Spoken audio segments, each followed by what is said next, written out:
আসসালামু আলাইকুম বন্ধুরা, কে আছেন?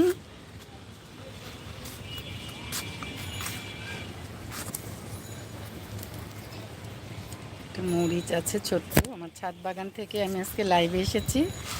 বন্ধুরা যে আছেন আমার ছাদ বাগান দেখতে চান তারা জয়েন করতে পারেন আমার সাথে। আশা করি আমার ছাদ বাগানের ভিডিও আপনাদের ভালো লাগবে।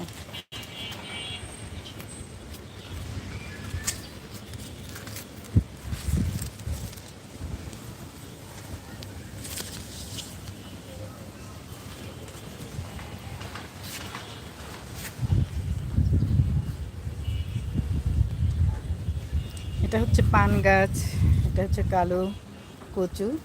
পান গাছটা দেখেন কিভাবে বড় হয়েছে, অনেক সুন্দর হয়েছে পানের।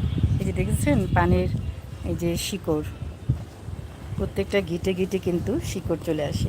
এটা যদি আমি এখন কেটে কেটে মাটিতে রোপণ করে দিই, এই যে ডালগুলো দেখেন কত কি পরিমাণে ছড়ায়, পান গাছগুলো কি পরিমাণে ছড়ায়। এই যে প্রত্যেকটা গিটে কিন্তু মাশাআল্লাহ, এই যে বৃষ্টি হয়েছে না প্রচুর, সেই বৃষ্টিতে কিন্তু শিকড়গুলো চলে আসছে।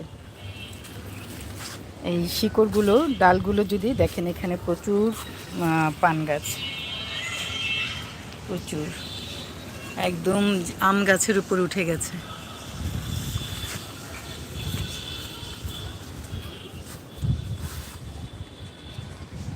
পান গাছ দিয়ে, এটা হচ্ছে বড় মিষ্টি পান, দেখেন প্রত্যেকটা কত বড়। পান গাছের এই যে শিকড়গুলো প্রত্যেকটা ডগাতে শিকড় এসে গেছে। এগুলো মাটিতে গুঁজে দিলেই পানের নতুন চারা হয়ে যাবে। স্বপ্না আপু, আপনি যদি থাকেন তাহলে পানের চারা নিতে পারবেন আমার কাছ থেকে। আপনি দেখতে পাচ্ছেন আমার পান গাছের ভিডিও, দেখেন এখানে